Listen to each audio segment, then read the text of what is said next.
ফতোয়া। এখন কোনো ব্যক্তি ভাত খাচ্ছে, মনে করি কোনো জিনিস খাচ্ছে, হোটেল হোক বাড়িতে হোক, এখন বিসমিল্লাহ যদি না বলে কি হবে? বিসমিল্লাহ না বলে কি হবে? আমাদের যেখানে কি মনে হচ্ছে, একটা একটা মুসলিম মানুষ, মুসলমান ভাত খাওয়ার সময় বিসমিল্লাহ বলে কি হবে বলুন? বিসমিল্লাহ বলেনি, তার জন্য গোনাহ হবে, ঠিক কিনা?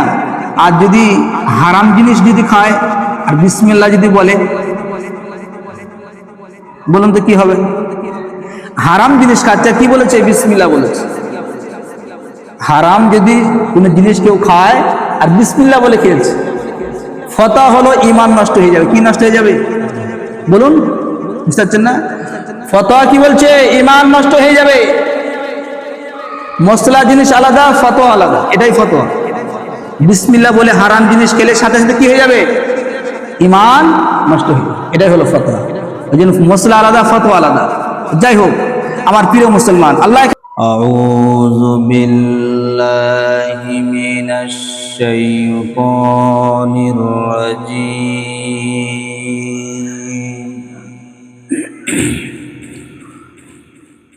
بسم الله الرحمن الرحيم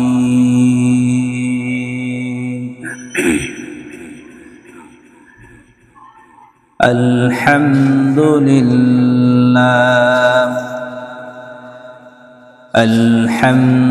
لله نحمده ونستعينه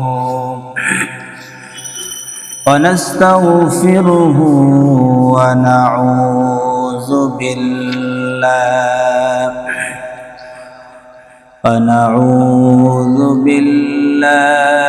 من شرور أنفسنا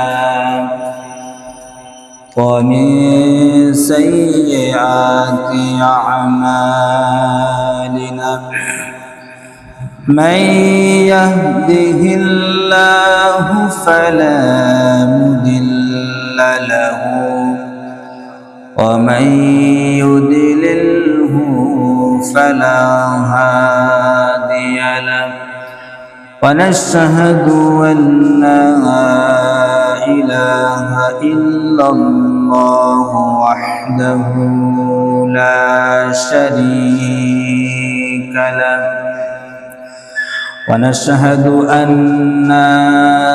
سيدنا ونبينا وحبيبنا وحبيبي طبيبنا ومولانا محمدا عبده ورسوله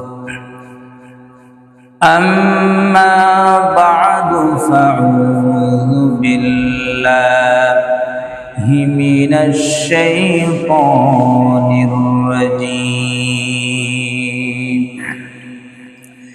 بسم الله الرحمن الرحيم إن الله وملائكته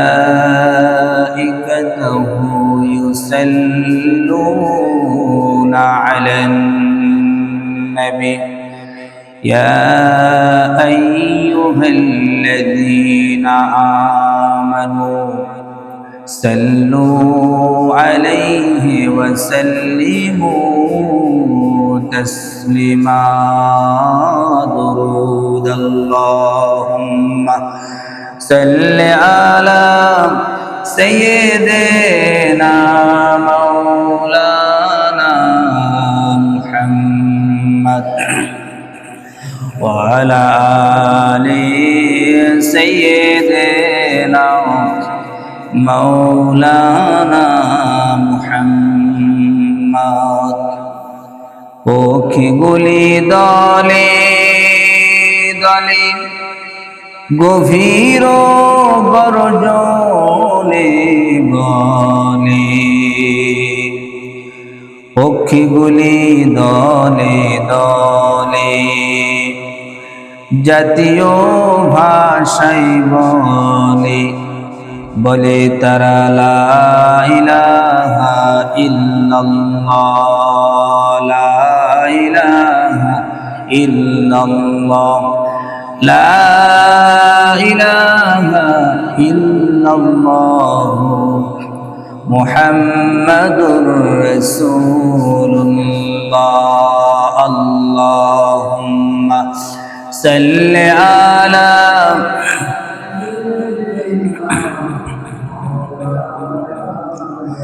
ওয়া আলা আলি সাইয়্যিদিনা মাওলানা মুহাম্মদ। ओ मेरी आना जा करवाना, सबकी बस की बातों नहीं। अल्लाहुम्मा सल्ली अला सय्यिदिना मौलाना मुहम्मद व अला आलि सय्यिदिना।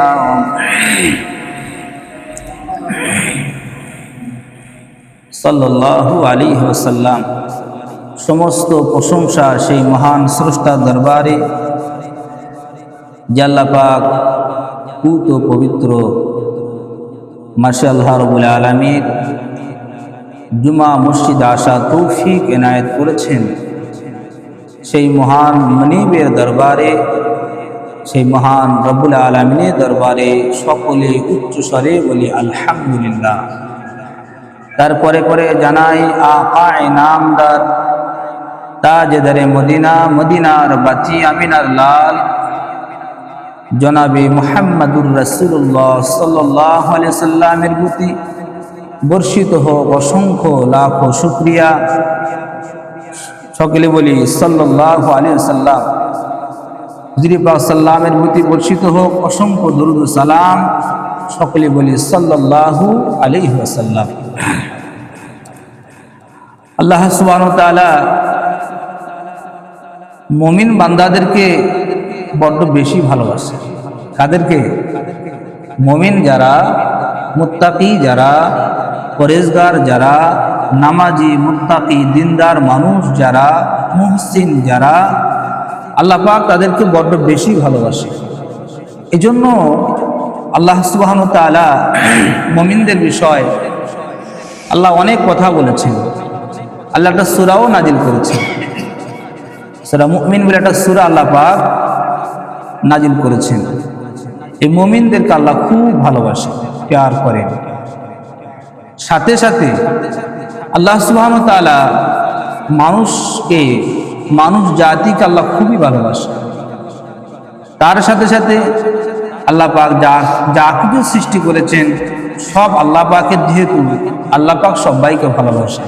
কিন্তু first class, second class, third class. এই ফার্স্ট ক্লাস হচ্ছে মুমিন, মুত্তাকি, দিনদার, মুহসিন। সাথে সাথে এই মুমিনের সাথে, এই মুত্তাকিদের সাথে মুশরিক আছেন, কাফের আছেন, বেদুইন, খ্রিস্টান, জৈন, তারাও এই মুমিন বান্দাদের সাথে চলাফেরা, মুমিন বান্দাদের সাথে ওঠা বসা, তাদের সাথে লেনদেন, তাদের সাথে খানাপিনা, সব কিছু এই মুমিন বান্দারা আবার তাদের সঙ্গেই করে। কিন্তু তারা তাদের জায়গাতে, মুমিনের জায়গাতে অটুট থাকে, ইস্তেকামাত থাকে। কেন? আল্লাহ পাক একশাল্লাহ, একথা আল্লাহ পাক ব্যবহার করেছে, ওয়াত্তাকুল্লাহ।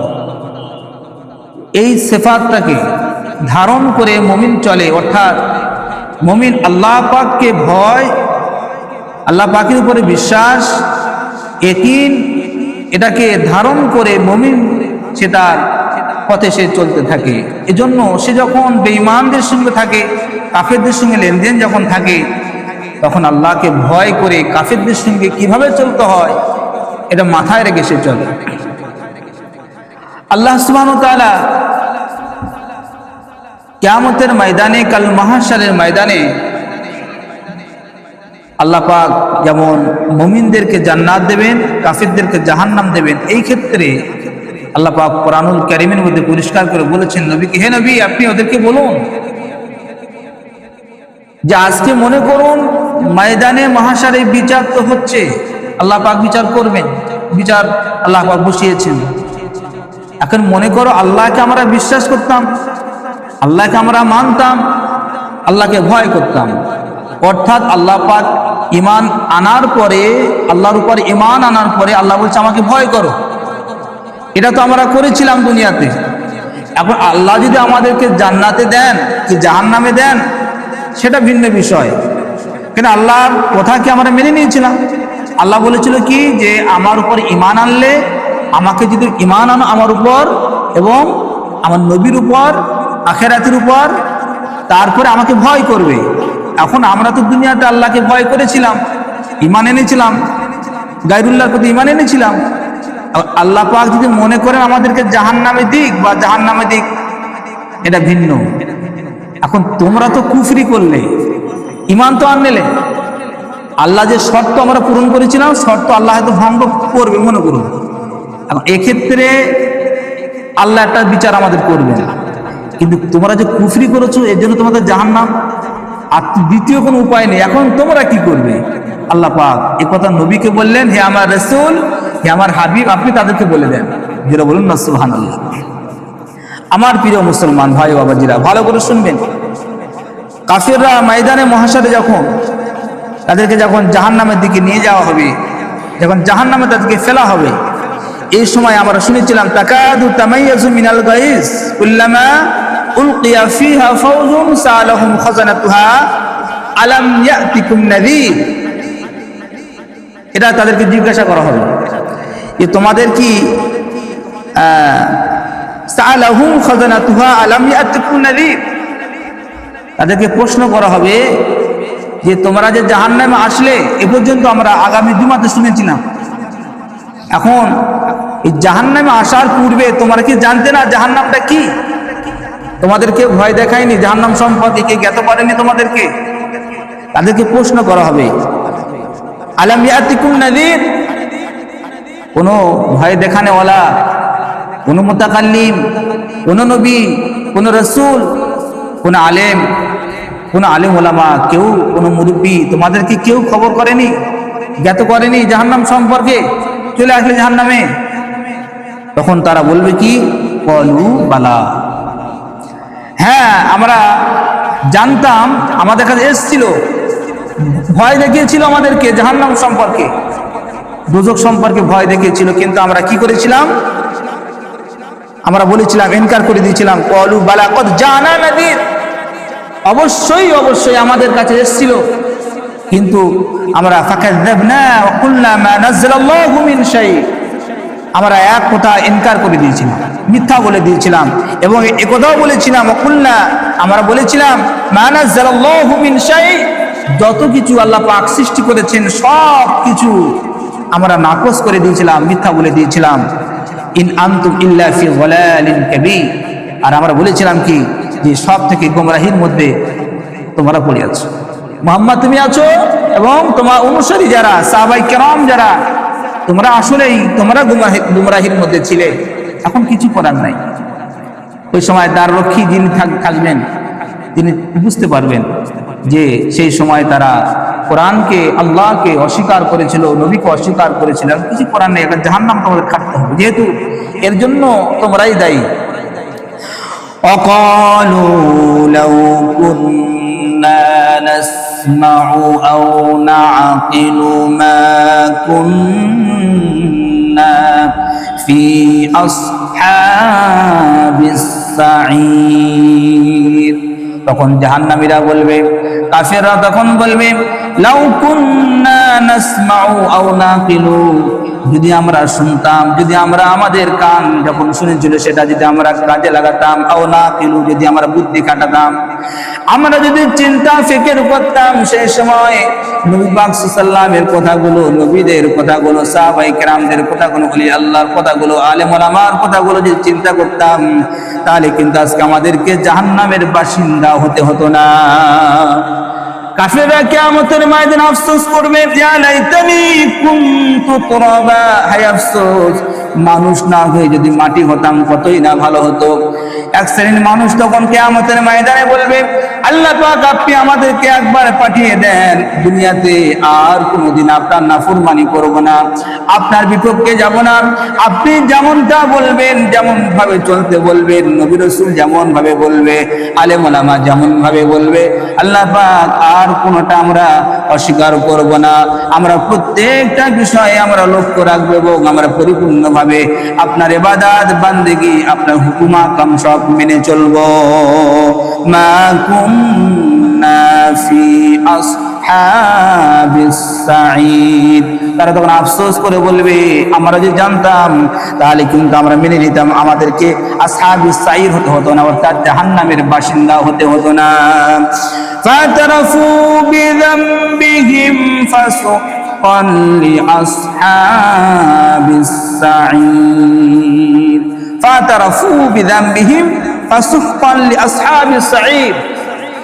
তারা তখন বুঝতে পারবে, জানতে পারবে, তাদের জ্ঞানটা তখন ফিরবে, বিবেক তখন নাড়া দেবে। ফাতারাফু বিযামবিহিম, অর্থাৎ তখন তারা তাদের গুনাহকে, তাদের পাপকে, তাদের অপরাধকে ফাতারাফু বিযামবিহিম তারা স্বীকার করে নেবে। ফাতারাফু মানে জেনে নেওয়া, এখানে শাব্দিক মানে করলে আপনি বুঝতে পারবেন না, আরাফা আপনি বুঝবেন না। ফাতারাফু অর্থাৎ তারা তাদের বুঝে আসবে, অর্থাৎ তারা তাদের বোধগম্য যেটা ছিল, জ্ঞান গরিব আল্লাহ পাক যেটা দিয়েছিল, ফাতারাফু বিযামবিহি, আল্লাহ বলছে ফাতারাফু বিযামবিহিম, তাদের বোধগম্য তখন হবে এবং তারা তাদের পাপকে, অন্যায়কে তারা তখন মেনে নেবে যে আমরা যে পাপ করেছিলাম, অন্যায় করেছিলাম, তার জন্য আজকে আমাদেরকে আসহাবিস সাঈর হতে হয়েছে, অর্থাৎ জাহান্নামের বাসিন্দা হতে হয়েছে। অর্থাৎ এক কথায় তারা তাদের পাপ রাশিকে তারা স্বীকার করে নেবে। ফাসুক্কান লিআসহাবিস সাঈর, আল্লাহ রাব্বুল আলামিন এজন্য তাদেরকে সেই জাহান্নাম, তাদেরকে নির্ধারণ করে যে জাহান্নাম রেখেছেন কাফেরদের জন্য, সেই জাহান্নামে তারা থাকবে। ইন্নাল্লাযীনা ইয়াখশাউনা রাব্বাহুম বিল গায়বি লাহুম মাগফিরাতুন ওয়া আজরুন কাবীর। আর যারা মুমিন হবে, মুত্তাকি হবে, পরেজগার হবে, যে কথা আমি প্রথমে বলছিলাম, ইন্নাল্লাযীনা, নিশ্চয়ই যারা, ইয়াখশাউনা রাব্বাহুম তাদের প্রতিপালককে, তাদের রবকে, তাদের স্রষ্টাকে, তাদের খালিককে, তাদের মালিককে, তাদের মুনিবকে ইয়াখশাউনা ভয় করে, অর্থাৎ এক কথায় তারা যারা ঈমানদার হবে, মুত্তাকি হবে, পরেজগার হবে, তারা রব্বুল আলামিনকে ভয় করবে।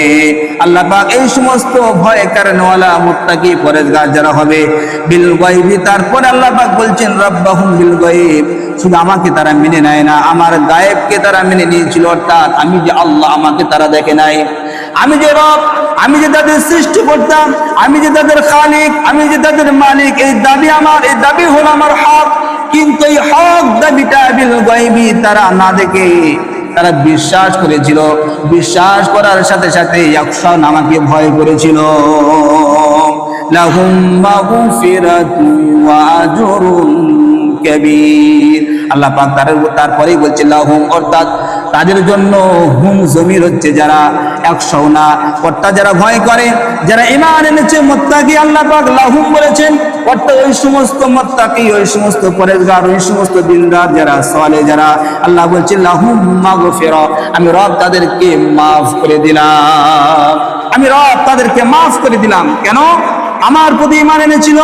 ঈমান আনার পরে এটা আমাদেরকে জানতে হবে, শুধু ঈমান আনলে হবে না, মুসলমান হলে হবে না, মুসলমান হওয়ার সাথে সাথে, ঈমান আনার সাথে সাথে ইয়াখশাউনা, অর্থাৎ ঈমান আনার পরে ওয়াত্তাকুল্লাহ, আল্লাহকে ভয় করতে হবে।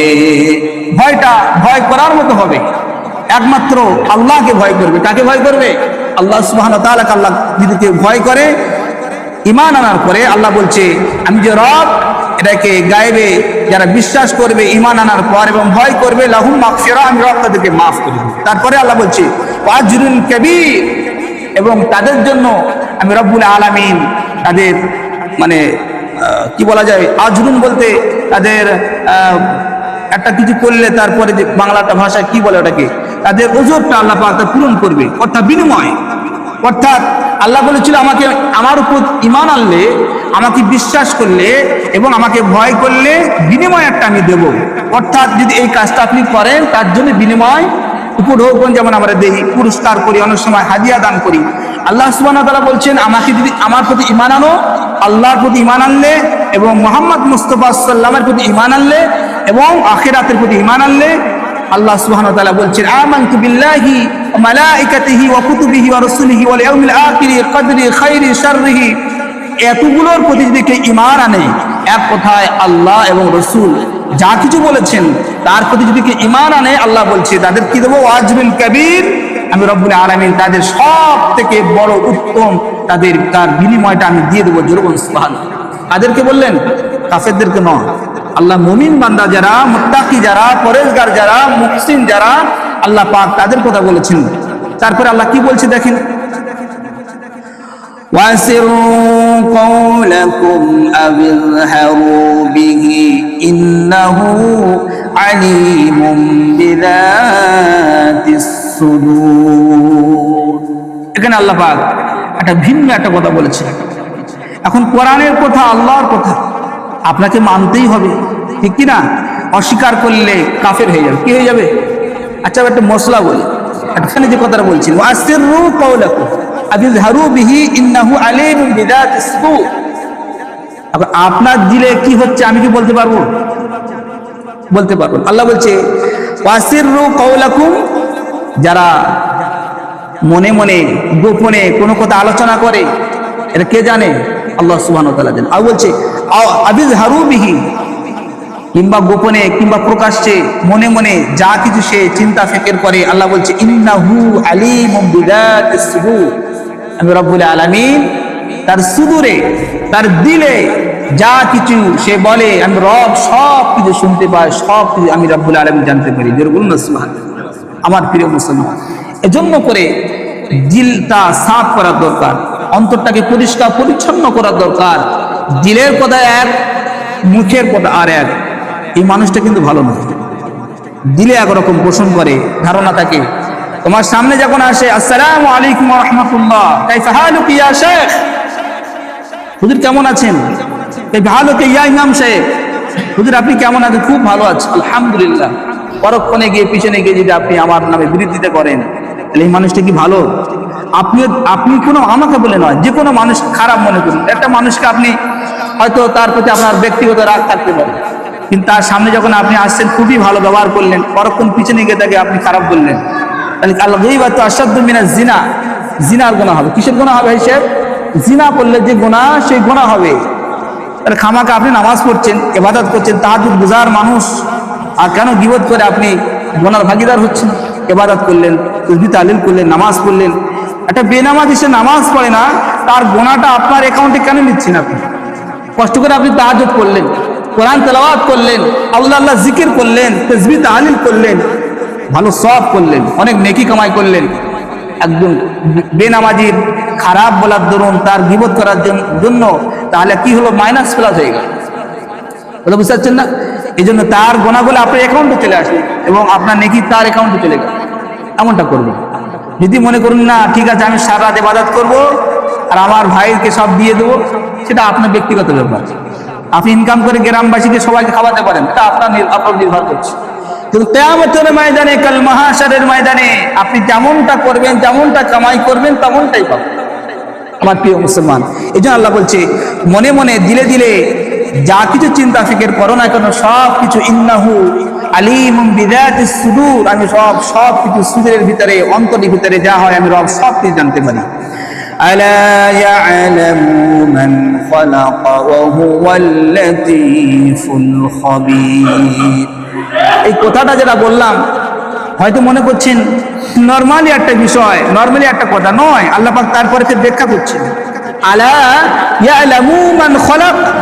আল্লাহ বলছে তোমরা কি জানো? তোমাদের কি জানা আছে? জানা নাই তোমাদের? মান খালাকা, যিনি সৃষ্টি করেছেন। মান খালাকা, যিনি সৃষ্টি করেছেন। ওহুয়াল লাতীফুল খাবীর, আর তিনি সেই একটা বান্দাকে সৃষ্টি করলেন, আর তানার সেই বান্দার কি চাহিদা, কি পূরণ করতে হয়, তার মনের মধ্যে কি হচ্ছে, এটা আল্লাহ পাক জানবেন না? আল্লাহ সে কথা বোঝাচ্ছেন। যে আল্লাহ বলছে আলা ইয়ালামু মান খালাক, আমি তো স্রষ্টা তোমাদেরকে তো আমি সৃষ্টি করলাম, হাতে করে তোমাদেরকে মানুষ করলাম। বাপ বলেন, আরে সন্তানটা আমি মানুষ করেছি, ছোট থেকে তাকে আমি কোলে পিঠে মানুষ করলাম, ওই ছেলেটা কেমন আমি বাপ ভালো জানি, মা ভালো বলতে পারে। আল্লাহ এমন করে বলছে আলা ইয়ালামু মান খালাক, তোমরা কি জানো না, বোঝো না? মান খালাক, আমি তো তোমাদেরকে সৃষ্টি করেছি। আমি রব্বুল আলামিন তোমাদের দিলের মধ্যে কি হয়, অন্তরের মধ্যে কি হয়, মুখে কি কথা বলো, গোপনে কি কথা বলো, কার পিছনে কি বলো। কার মেয়ের বিবাহ হবে, দিন হয়ে গেছে, আংটি পরিয়ে চলে গেছে, মানে পাঞ্চিনি হয়ে গেছে, রাতের অন্ধকারে তার বাড়িতে গিয়ে আপনি বিয়েটা ভেঙে দিতে পারলেন? কষ্ট করে 20-20 টাকা খরচ করলো, তা আপনি গোপনে গোপনে গিয়ে তার বিয়ের দিনটা ভেঙে দেওয়ার জন্য প্রচেষ্টা চালালেন। একটা গরিব মানুষের ছেলে, একটা গরিবের মেয়ে, এতিম মেয়ে, অসহায় মেয়ে, কষ্ট করে 20-20 টাকা ধার দেনা করে তার দেখাশোনা হয়ে একটা বিয়ের দিন দান ধার্য হলো, আর আপনি পিছনে গিয়ে তাদের কাছে গিয়ে আপনি উলট পালট ভয় মিথ্যাকে সত্যকে মিথ্যা বলে বিয়েটা ভেঙে দিলেন। এ খবর কে রাখে বলুন? একটা সংসারকে ভেঙে দিলেন, একটা সম্পর্ক চটিয়ে দিলেন। কাল কিয়ামতের ময়দানে, কাল মাহশরের ময়দানে জবাবদিহি আপনাকে করতে হবে। কি ভাবছেন? আল্লাহ পাক আপনাকে ছাড়বেন কেন? আপনি যে অন্যায় করেছেন, এই অন্যায় যদি গ্রামবাসী জানতো, সমাজ জানতো, তোমার প্রতিবেশী জানতে পারতো, তোমাকে ঘৃণা করতো, কত বড় পাপী, কত বড় অন্যায় করেছি। একটা অসহায়, একটা গরিব, তার সন্তানের বিবাহের দিনকে তুমি, ধার্য দিনকে আপনি ভেঙে দিলেন। আপনি যদি না বলতেন হয়তো বিয়েটা হয়ে যেত। হ্যাঁ, যদি সে খারাপ হয়, আসলেই সে খারাপ, আসলে সে মদ খায়, সচেতন করার জন্য আপনি হয়তো বললেন একটা ভালো ফ্যামিলি, সেটা ভিন্ন বিষয়। আমাকে আপনি দিনটা ভেঙে দিলেন। আল্লাহ সুবহানাহু ওয়া তাআলা সে কথা বলছে, হুয়াল লাতীফুল খবীর। লাতিফের মানে জানেন? লাতিফ কাকে বলা হয়? খুব সূক্ষ্ম কোনো বিষয়কে, যেটা কেউ জানতে পারে না, কেউ সেটাকে নির্ণয় করতে পারে না, আল্লাহ পাক বলছে লাতীফুল খবীর, আমি সেই খবরটা রাখি। যেটা বলুন না সুবহানাল্লাহ। একটা বিষয় কাউকে বুঝে আসছে না, কারোর বুঝে আসছে না, সেই বিষয়টা আল্লাহ পাক বলছেন সেই লাতিফটা, সেই খবরটা আমি রব, আমি রাখি, আমার কাছে জ্ঞান আছে। যেটা বলুন না সুবহানাল্লাহ। আমার প্রিয় মুসলমান, এমনটা আমরা করব না, এমন কিছু করব না আল্লাহ পাক আমাদের প্রতি নারাজ হয়ে যায়। তারপর আল্লাহ পাক কি বলছে দেখেন, হুয়াল্লাযী জা'আলা লাকুমুল আরদা যালুলান ফামশু ফি মানাকিবিহা ওয়া কুলু মির রিজকিহি ওয়া ইলাইহিন নুশুর। এখন সকালবেলা আপনি একটা মনিবের কাছে কাজ করেন, আপনি বাগনানে গেলেন, বাগনাতে ট্রেন ধরে শিয়ালদায় গেলেন। আচ্ছা বলুন তো, শিয়ালদায় যে ট্রেনটা যায়, ট্রেনটা কোথায় থেকে যায়? জমিনে যায় না উড়ে উড়ে যায়? বলুন, কথা বলুন। জমিনের উপর দিয়ে যায়। আল্লাহ সে কথা বলছে। কি বলছে? কত সুন্দর কথা। আপনি তাফসীর দেখতে পারেন, বাংলা যারা পড়তে পারেন, মারিফুল কোরআন দেখবেন। কি বলছে দেখেন, আল্লাহ বলছে হুয়াল্লাযী জা'আলা লাকুমুল আরদা, আমি যে তোমাদের জন্য জমিনকে বানালাম, কি জন্য জানেন? আল্লাহ বলছেন যালুলান ফামশু ফি মানাকিবিহা, এক জায়গা থেকে আর এক জায়গা তোমরা ব্যবসা বাণিজ্যের ক্ষেত্রে, এক জায়গাতে আর এক জায়গায় কর্মের জন্য আপনারা জানতো। আল্লাহ সেই কথা বলছেন। আল্লাহ বলছে আমি তোমাদের জন্য জমিনকে বানালাম, কি জন্য? যালুলান ফামশু ফি মানাকিবিহা, তোমাদেরকে চলার মানে পথ আমি করে দিলাম এই জমিনকে। জুরুবুন নাসমান, বুঝাচ্ছেন না? এর ব্যাখ্যা অনেক। এর ব্যাখ্যা কি? জমিনকে আল্লাহ পাক চাটিয়াল করে দিয়েছেন, এই যে ময়দানকে আল্লাহ পাক দিয়েছেন। এখন জমিন যদি, রাস্তাঘাট যদি গর্ত থাকে, উঁচু নিচু গর্ত থাকে, সরকার যদি রাস্তাঘাট ঠিক মতো না করে দেয়, রাস্তা দিয়ে যতবার চলবে মানুষ ততবার গালি দেবে। বুঝাচ্ছেন না? পঞ্চায়েতের মেম্বারকে গালি দেবে, সদস্যদেরকে গালি দেবে, মানে পুরো দেশকে মানে তছনছ করে দেবে। কিছু কিছু মানুষ আছে না নাই, রাস্তা আসার সময় সাইকেল নিয়ে আসে, বাইক নিয়ে আসছে, রাস্তা খারাপ, মোটামুটি তার মুখে যত রকমের ভাষা সে বলবে। ভালো মানুষ হলে দুঃখ প্রকাশ করবে, এদেরকে আর ভোট দেওয়া যাবে না, কেন? রাস্তাঘাটের অবস্থা খুবই খারাপ, গাড্ডা গুড্ডি অনেক কিছু বলবে। আল্লাহ বলছে জমিনকে আমি তোমাদেরকে বানালাম কি জন্য? তোমাদেরকে চলাফেরা করার জন্য শুধু নয়, তোমরা এক জায়গা থেকে আর এক জায়গায় যাবে, গন্তব্যস্থলে যাবে, বিভিন্ন জায়গাতে কাজকাম করতে যাবে, সেখানে ইনকাম করবে, রিজিক তালাশ করবে। আল্লাহ পাক কোরআনে রিজিক বলেছেন। আমরা কি বলি? স্যালারি, অর্থাৎ এক জায়গায় কাজ করলে 12,000 টাকা স্যালারি, এটা হলো রিজিক। এই 12,000 টাকার মাধ্যম দিয়ে আপনার বাড়িতে আসবে গোশ, বাড়িতে আসবে মাস, আপনার মেয়ের বিবাহ, আপনি যা কিছু খান না কেন এই 12,000 টাকা কি 14,000 টাকা যে স্যালারি পান, মাইনে পান, এইটাই হলো রিজিক, এর মাধ্যম দিয়ে আপনি সব কিছু পান। সেই পাওয়ার ক্ষেত্রে রাস্তা তো দরকার। রাস্তা যদি না থাকে, এখন বান ডেকে দিল, কলকাতা যেতে পারবে না, গাড়ি ঘোড়া বন্ধ, বাড়ি শুয়ে থাকলে কিছু হবে?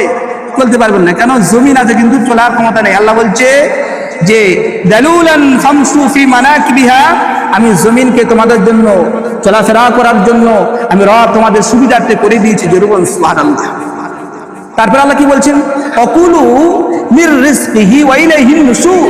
জোরে বলুন না সুবহানাল্লাহ। আল্লাহ বলছে অকুলু মির রিজকিহি ওয়া ইলাইহিন নুশুর। আর এই জমিনে আল্লাহ পাক অনেক রিজিক দিয়েছেন। সূরা নাবাত আল্লাহ পাক কত সুন্দর করে বলেছেন, সেই রিজিক তোমরা খাও, পান করো, ইচ্ছা মতো রিজিক দিয়ে দুনিয়াতে আল্লাহ পাক দিয়েছেন। যা কিছু দেখছেন সব কিছু আল্লাহ পাক দিয়েছেন। আর সব থেকে বড় নিয়ামত আল্লাহ পাক জমিনের নিচে রেখেছেন। জোরে বলুন না সুবহানাল্লাহ। সোনা গয়না যাবতীয় কথা আছে, বলুন কোথায়? সব জমিনের মধ্যে। গাড়ি চলছে, পেট্রোল কোথায় পাচ্ছেন? আসমান থেকে পড়ছে? জমিনের মধ্যে আল্লাহ পাক রেখেছেন। আমার প্রিয় মুসলমান, খনিজ সব কোথায়? সব জমিনের মধ্যে। আল্লাহ পাক সম্পদকে মানুষের পায়ের নিচে করে দিয়েছেন, সেই মানুষ বুঝতে পারছেন না যে কি করব। আল্লাহ পাক তোমার রিজিকটাকে, তোমার সম্পদ তোমার পায়ের নিচে আল্লাহ পাক করে দিয়েছেন। তুমি মানুষ অনেক দামি, আল্লাহ পাক তোমাকে অনেক মূল্যবান করেছেন। আল্লাহ পাক সে কথা বলেছেন যে আমি ইনসানকে, আমি সব থেকে সুন্দর করে আল্লাহ পাক ইনসানকে বানিয়েছেন। জোরে বলুন না সুবহানাল্লাহ। সব থেকে প্যার মোহাব্বত ইনসানকে আল্লাহ পাক করেন। সেই ইনসান যদি সে সম্পদের লোভে, টাকার লোভে নিজের ভাইকে হত্যা করে দেয়, মাকে হত্যা করে দেয়, সন্তানকে যদি হত্যা করে দেয়, গ্রামবাসী কাউকে হত্যা করে দেয়, জনগণ কাউকে হত্যা করে দেয় এই রিজিকের জন্য, অর্থাৎ এই পয়সার জন্য, টাকার লোভে, এই মানুষটাকে মানুষ থাকতে পারে? কখনো নয়। মানুষ তো সেই যার মধ্যে মানবতা থাকবে, যার মধ্যে আল্লাহর ভয় থাকবে, যার মধ্যে মানবী থাকবে। এমন চিন্তা ফিকিরের মানুষ যদি কেউ হতে পারে, ওই মানুষটা কোনোদিন কাউকে ফাঁকিও দিতে পারবে। কেন? সে ভাববে, আল্লাহ পাক বলেছেন অকুলু মির রিজকিহি, আল্লাহ পাক বলছে খাও এবং পান করো, খাও এবং তোমরা রিজিকটা খাও। তার কারণ কি? আল্লাহ পাক রিজিক দিয়েছেন, কিন্তু সেই রিজিকটা আপনার যতটুকু ততটুকু আপনি খান। 5 বিঘে জমি 5 বিঘে করুন, আল ছিটে আপনি আর 2 কাটা বাড়াবেন কি করে? তাহলে কি হবে? গন্ডগোল হয়ে গেল না? আল্লাহ পাক রিজিক যতটা আপনাকে দিয়েছেন, অর্থাৎ আকেল মান থেকে ইশারা কাফি, বাপের সম্পত্তি যতটুকু ততটুকুর মধ্যে আপনাকে ঘর বাড়ি করতে হবে। পাশে আরেকজনের জায়গা আছে, আপনি বাথরুম করার জন্য 2 হাত ফেলে দেবেন, এমনটা হবে না। ওটা আপনার রিজিক নয়, ও রিজিকটা তার। আপনার 5 বিঘের মধ্যে আমরা রিজিক, এটা আপনার। কথা বুঝুন ভালো করে। তাহলে আপনার 2 বিঘে সম্পত্তি আপনি আরো পাশে আর 1 কাঠা বাড়াতে পারেন না, 2 হাত আপনি বাড়াতে পারেন না। কিয়ামতের ময়দানে জমিনকে আপনার গলাতে লাটকে দেবে আল্লাহ রাব্বুল আলামিন। কি রে, শুধু জমিন বলে নয়, যে কোনো বিষয় এটা যদি আপনি নির্ণয় করে না চলতে পারেন, কিয়ামতের ময়দানে আল্লাহ রাব্বুল আলামিন আপনাকে জবাবদিহি করবে। তারপর আল্লাহ পাক কি বলছে দেখেন, ولقد كذب الذين من قبلهم فكيف كان نكير। অবশ্যই যারা কাযাবাল্লাযিনা, যারা মিথ্যা বলেছিল, মিন ক্বাবলিহিম, তোমাদের পূর্ববর্তী যারা, অর্থাৎ ওই সমস্ত কাফেরদের, আল্লাহ নবীর জামানা যে সমস্ত কাফের আল্লাহ নবীকে অস্বীকার করতো, আল্লাহকে অস্বীকার করতো, আল্লাহ পাক তাদেরকে ইন্ডিকেট করে বলছেন ওয়ালাকাদ কাযাবাল্লাযিনা মিন ক্বাবলিহিম। কাফেররা তোমরা শুনে নাও, তোমরা জেনে নাও, তোমরা যেমন আজকে ইনকার করছো, তোমাদের পূর্বে অনেকে ইনকার করেছিল। মিন ক্বাবলিহিম ফাকাইফা কানা নাকির, আমি রব্বুল আলামিন তাদেরকে ধ্বংস করে দিয়েছিলাম, তাদেরকে আমি রব শাস্তি দিয়েছিলাম। তাদের যে শাস্তি হয়েছিল, রব্বুল আলামিন বোঝাতে যাচ্ছেন যে কারুনকে আমি যে শাস্তি দিয়েছিলাম, সেই কারুনকে যেমন দিয়েছি আমি তোমাদেরকে দিতে পারি। কারুনকে কেন শাস্তি দিয়েছিল? সম্পদ অনেক ছিল, কিন্তু জাকাত দিত না। তার কারণ কি? সে ভাবতো যে সম্পদ তো আমি কামাই করেছি, সম্পদ তো আমার, আমি কেন জাকাত দেব? আজকে যদি যারা পয়সাওয়ালা ঘর, যাদেরকে আল্লাহ পাক জাকাত দেওয়ার ক্ষমতা দিয়েছেন, গ্রামে যদি সঠিকভাবে জাকাত তারা প্রদান করতো, গ্রামে একটা গরিব মিসকিন থাকতো। আজকে যারা জাকাত দিচ্ছেন, কোন রকম ভাবে জাকাত না দিলে নয়, বুঝতে পারছেন না? সবাই নয়, জাকাত না দিলে নয়, জাকাত দেয়। তার কারণ কি? সঠিক হিসাব করে যদি জাকাত দেওয়া হয়, গ্রামে কি গরিব থাকবে? মানে লোক সমাজে লোক খারাপ বলবে, আপনি কোটি কোটি টাকার মালিক, আপনি জাকাত দেন না, আপনি হজ করে এসছেন, শুনতে খারাপ, এই জন্য জাকাত দেন। তবে সবাই নয়, কিছু কিছু মানুষ আল্লাহ পাক তাদেরকে এত সম্পদ দিয়েছেন, সঠিকভাবে জাকাত দিলে লাখ ও কোটি কোটি টাকার জাকাত, কিন্তু তারা জাকাত দেয় না। কেন? ওই টাকাটা দিতে গেলে তো কষ্ট, পকেট থেকে নিজের টাকা অন্যকে দিতে গেলে অনেক কষ্ট। জাকাতের টাকা সবাই দিতে পারেন, মাশাআল্লাহ অনেকে আছেন, 100-এর মধ্যে অন্তত 85% আছে ইনশাআল্লাহ তারা জাকাত সঠিকভাবে দেয়, অনেকে দেয়। আল্লাহ পাক আমাদেরকে বোঝাও তৌফিক দান, আল্লাহুম্মা আমিন। অনেক কথা এরপরে আল্লাহ পাক বলেছেন, আমার প্রিয় মুসলমান জাহান্নামী যারা হবে, কাফেরদের আল্লাহ পাক এই কথা বলেছেন, আপনি মুসলমান থাকার পরেও যদি কাফেরদের সঙ্গে জাহান্নাম কাটতে হয়, আর বলুন তো এখন জেলখানার মধ্যে এখন মনে করুন একটা আসামি আছে, গ্রামের কোন একজন দাগী মানুষ, মনে করুন খুবই দাগী মানুষ, এখন জেল খাটছে। হঠাৎ করে দেখছে একজন নামাজি মানুষ, মুত্তাকি মানুষ, পরেজগার মানুষ জেলখানার মধ্যে, তার পাশের সিট। সে তখন কি বলবে আপনাকে? আরে ভাই, আপনি তো হাজী সাহেব মানুষ, আপনি তো আলেম মানুষ, আপনি তো ভালো ছিলেন, আপনি কেন আমার পাশে? অবাক হবে না? হবে না? আর কিয়ামতের ময়দানে জাহান্নামে কাফের থাকবে, কাফের জিজ্ঞেস করে, আপনি মোহাম্মদ মুস্তাফা সাল্লামকে মানতেন, আল্লাহকে মানতেন, আপনি কেন জাহান্নামী? আপনি কি বলবেন? তাহলে বোঝা গেল কি অন্যায়টা কাফেররা এনকার করার জন্য তারা জাহান্নামে, আর আমরা কাফেরদের অনুকরণ মানে তাদের মতো করে চলার কারণে অর্থাৎ আমাদেরকে জাহান্নাম কাটতে হচ্ছে। একদিন না একদিন অবশ্যই প্রত্যেকে আমরা জান্নাতে যাবো। বেরোন সুবহানাল্লাহ। আল্লাহ নবী বলেছেন, আমার কথা না, কে বলেছেন? আল্লাহ নবী। তার কি সে কথাটা কি? আল্লাহ নবী বলেছেন যে যার মধ্যে জাররা পরিমাণ ঈমান থাকবে। কত পরিমাণ? জাররা। ঈমান শর্ট, ঈমান যদি থাকে অবশ্যই সে জান্নাতে যাবে। জরুর সুবহানাল্লাহ। আর ঈমানটা আছে কিনা জাররা, এটা ভাববার বিষয়। আল্লাহ পাক আমাদের প্রত্যেককে ঈমানে তারাক্কি দান করুন। আল্লাহ পাক আমাদের প্রত্যেককে 5 ওয়াক্ত নামাজ বা জামাতের সাথে তাকবীরুল্লাহর সাথে পড়া তৌফিক আল্লাহ আমাদের সকলকে দান। আল্লাহুম্মা আমিন। ওয়া আখিরু দাওয়ানা আলহামদুলিল্লাহি রাব্বিল আলামিন। আসসালামু আলাইকুম। আমার মেয়ে খুবই জান খারাপ, আপনারা অনেকেই জানেন, দোয়া করবেন। মা মানে আমাদের গিন্নি বলেছেন দোয়া চাওয়ার জন্য, আপনারা সবাই দোয়া। খুবই জান খারাপ, ইনফেকশন হয়েছে বুকে, অসুস্থ। আপনারা খাস করে একটু মন থেকে দোয়া করে আল্লাহ পাক যেন আমার বাচ্চাটাকে সুস্থ করে দেয়।